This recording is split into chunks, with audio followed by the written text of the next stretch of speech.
Well, well, well. After several years of community engagement, hard work, and maintaining an impeccable upload schedule, we actually managed to hit 50,000 subscribers. To celebrate, I thought, hey, why not do a Q&A? So I put out a notice on my community tab, and now let's see what kind of thought-provoking questions y'all have managed to come up with.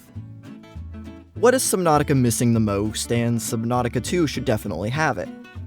I'd love to see it where the Leviathans don't just stay in one place, but actually migrate around the map from biome to biome over the course of, say, a few in-game days or even a couple of weeks. I think it'd be really fun, having that added danger if you go to a place and you think it's safe and then you find out later it's not. And you could also do fun things like being able to track the Leviathans after you scan it. I just think it would be really cool. What was your favorite Subnautica mod that you've played, and/or what was your favorite video you've recorded? I definitely need to start playing around with mods a bit more than I do, but right now I'd have to say probably the Terraformer mod's one of my favorites. It just allows you to do so many different fun things with base building, and that's always been something I've really loved. As for my favorite video, I think it would have to be my quest for the longest base in Subnautica history one. It was really fun kind of filming the challenge and stuff. It was really rewarding when I actually managed to finish the base. And as for the video itself, I was kind of able to try out a lot of different new editing techniques and just general pacing stuff that I hadn't really done in my videos up till that point. How many cuttlefish have been sacrificed for power? I lost the exact count a little while ago, but last time I checked it was somewhere in the millions. I thought these three questions kind of went together. So my favorite biome in Subnautica is the northern blood kelp. It's got the cool caves, the biome itself is really deep, it's got cool flora, it's got leviathans, mid-sized predators, just everything you could want in a biome. As for my least favorite, it's probably going to be the sea treaders path. I get the sea treaders are cool and all, it's not that interesting of a biome, especially when the sea treaders aren't there. As for below zero, I think at the moment my favorite biome is the tree spires, kind of for the same reasons as the northern blood kelp. It's got good leviathans, it's got some kind of mid-sized predators, and obviously the area is just so frickin' cool to look at. And my least favorite biome in below zero is probably going to be that starting area. You're literally just meant to crash into it and leave and never come back, so not much redeeming about that place. Would you prefer having an arm made of foam or never play Subnautica again? Unfortunately, I think I'm gonna have to take not playing Subnautica again. I don't know how I'd be able to play Subnautica with an arm made of foam, so I think that one would just be getting the worst of both worlds. Also, what is one thing you love the most when discovering Subnautica / Below Zero for the first time? I remember I was watching the Socks for One, I played Subnautica for 24 hours straight video. That's how I originally discovered Subnautica, and the thing that really made me fall in love with the game had to be the base building. It was so different from a lot of the other games I'd played, and that was kind of the moment I knew I was like, I gotta try this game. Do you think warpers or leviathans are scarier? For normal playthroughs, I'd have to say leviathans for the jump scare factor. But honestly, when you're in hardcore mode, the fact that you can just get randomly warped out of a vehicle seemingly out of nowhere makes the warpers way more terrifying in my opinion. Can we get a setup tour? Oh boy, y'all about to be disappointed with this. Well, here we are. As you can see, it's an incredible setup, absolutely impeccable. I guess let's start with the computer here. This is a Dell G7 7500. It's pretty good. I've got it kind of elevated a little bit because I'm too lazy to buy a laptop stand, and without it, this thing can and will get hot enough to boil water.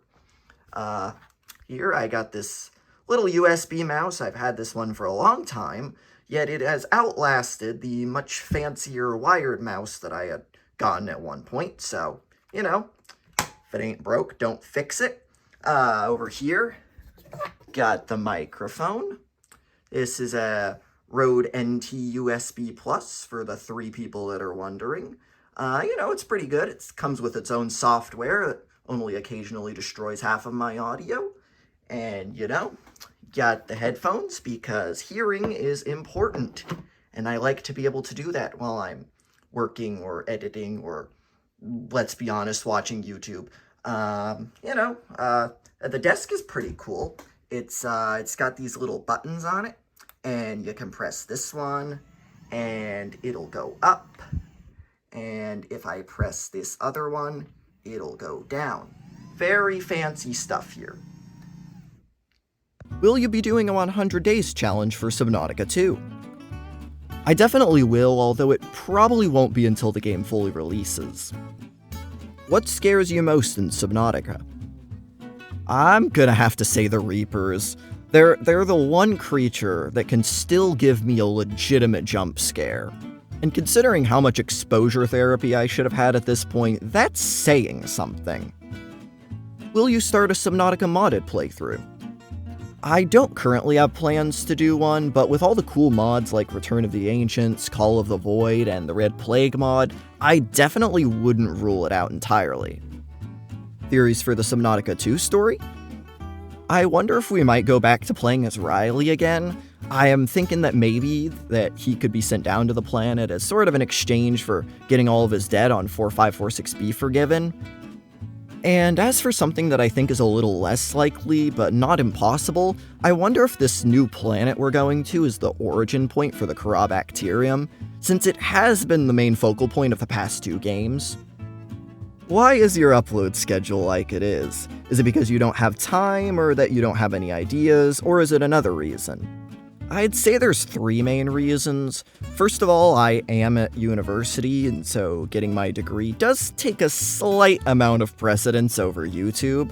Second, I have a really bad habit of doing 1 to 2 of my usual videos and then starting something that ends up taking way longer than I thought.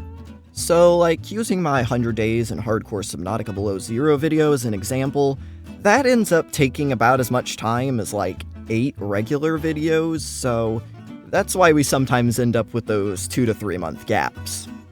And the third reason is, I'm kinda lazy. There's a couch about 5 feet away from my desk, and whenever I have free time and the choice is either be productive or take a nap wins more often than I would care to admit. What's your favorite creature and Leviathan in the game? Well, I saw a video of a hoverfish doing a cute little yawn, and I have since fallen in love with them. As for my favorite Leviathan, I honestly think the glow whale is pretty underrated. Just go spend some time in one of the Arctic iceberg biomes, and they are really quite beautiful. What are your top 5 to 10 favorite mods? Some of the ones I think are really cool definitely have to be the Red Plague mod, Return of the Ancients. The Terraformer mod is always a good one. And I guess I'm gonna have to go with Randomizer and Death Run because those are just classic, you want a good challenge kind of mods. Why did you start YouTube and why Subnautica? I'd always had YouTube kind of in the back of my mind as something I wanted to do. Basically, ever since I started watching Stampy like 10, 12 years ago, I just thought being a YouTuber would be like the coolest job in the world. And then there's this YouTuber Oarfish who does these really cool base tour videos, and that's originally what I kind of modeled my channel around, so that was definitely what got me started into making videos on Subnautica. Which ship's crew are you most sad about and why? I'm definitely gonna have to say the Degassi. Not only do you get so much time to almost sort of get to know them through all the PDAs and following their story, but they were also so freaking close to making some progress. They were like a stone's throw away from the Lost River. And if they had just gotten down there, they could have probably seen some important stuff and actually known where to go. Best plant out of both games. Definitely the fevered pepper tree. You get all the benefits of marble melons without the need to replant them. What's my favorite type of cheese? Definitely feta. How many hours do you have in Subnautica? I have 268 hours on Steam, and then I'd say probably another 200 on my Xbox, which is where I originally played the game. Why do you sound so much like the last Bacon? I've listened to it, I've listened to my voice, I've listened to his voice. I don't see it. Apparently some of you all do. Although I've also had 4 separate people tell me I sound like Chris Griffin, so I don't usually read too much into it. Foot reveal when? 100,000 subscribers, why not? That ought to push that problem down the road a little bit. What's your opinion on the socio-political conflicts in the Middle East? Well, you see, it all started around 60,000 years ago. Humans were just beginning to migrate out of sub-Saharan Africa after the last ice age, which had done irreversible damage to our species' population. One eternity later. And that's why, if I ever turned invisible, the first thing I'd do is go to Paris and beat up a mime. Also, do you have any hobbies outside of gaming? Well, I quite enjoy watching hockey, if you can call the eternal disappointment of being a Flyers fan a hobby, and I've also been trying to get back into some calisthenics, so that's been pretty fun. When you getting a girlfriend? I'd say right around the time the Flyers win their next Stanley Cup. So, shouldn't be much longer.